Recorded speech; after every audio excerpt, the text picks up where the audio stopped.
For 20 years, everyone believed Daniel Pierce was the perfect father, the kind of man who fixed neighbors' fences, left handwritten notes in his kids' lunchboxes, and always said, "Nothing matters more than family."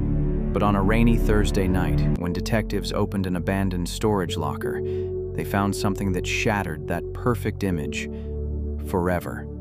Inside were 3 boxes, 3 decades worth of secrets, and the truth about a man who lived 2 lives, one in the daylight and one in the dark. The father who hid a double life for 20 years. Brookside was the kind of town where nothing major happened. Kids rode bikes in the street, doors were left unlocked, and Daniel Pierce was the friendly face everyone recognized. He coached Little League even after his own kids aged out. He knew everyone's dog by name. He never missed a single parent-teacher conference. He wasn't extraordinary. He was predictable, and that made people feel safe. But there was one thing about Daniel no one questioned. Every Thursday night at exactly 6 p.m., he would leave the house and say the same thing. Over time, don't wait up. He returned precisely at 9:30, not a minute early, not a minute late. For 20 years, 20 miles away in a rundown apartment complex, a man named Evan Hart paid rent every month. Neighbors said he kept to himself. Lights on only Thursday nights, never spoke to anyone, never brought visitors. Police would later discover Evan Hart didn't exist. The ID, the bank accounts, the lease, all belonged to the same man, Daniel Pierce. Inside the apartment was a scene that would haunt investigators. A desk covered in maps, walls pinned with photos of people who disappeared years earlier, boxes labeled with dates, and a journal filled with coded entries like "routine observed," "shadow confirmed," "3 nights left." Who was he following, and why? In 2004, college student Mark Ellison walked home from a late-night study session. He never made it back. No forced entry, no CCTV, no suspects.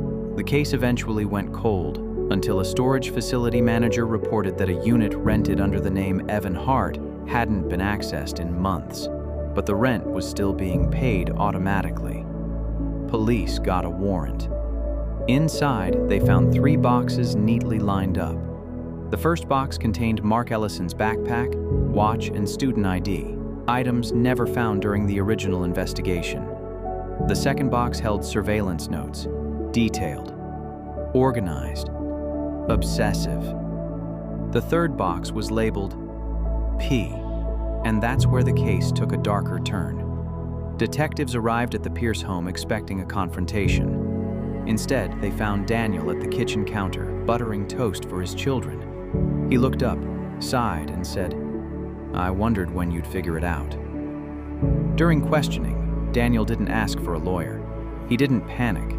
He didn't deny the storage unit was his. But when detectives asked about the missing men and women whose belongings were inside the boxes, Daniel leaned forward and whispered, "You think I took them?" "No. I was tracking the person who did."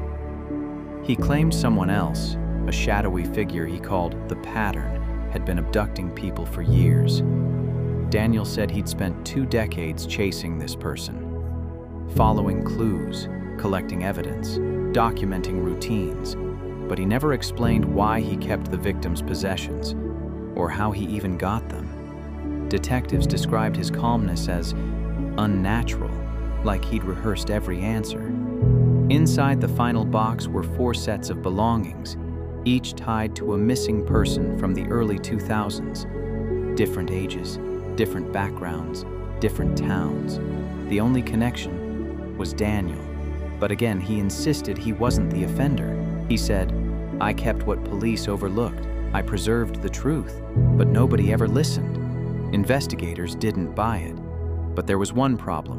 There was no physical evidence tying him to any abduction. No DNA, no fingerprints, nothing but possession of the victim's items. Legally, it wasn't enough.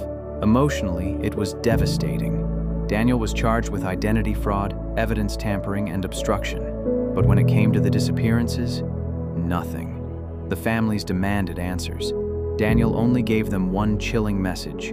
I wasn't the monster, I was hunting one. Even now, police don't know if that was a lie or the darkest truth of all, because Daniel's Thursday night journal ended with one final entry: pattern re-emerging. Next target identified. No name, no address, just a date. A date that was only 3 weeks after he was arrested. So the real question isn't just who Daniel Pierce was, it's who he believed was coming back, and whether that person is still out there. A father with 2 lives, a trail of cold cases, and a mystery that didn't end with his arrest. Because sometimes, the people we fear the least are the ones hiding the darkest secrets.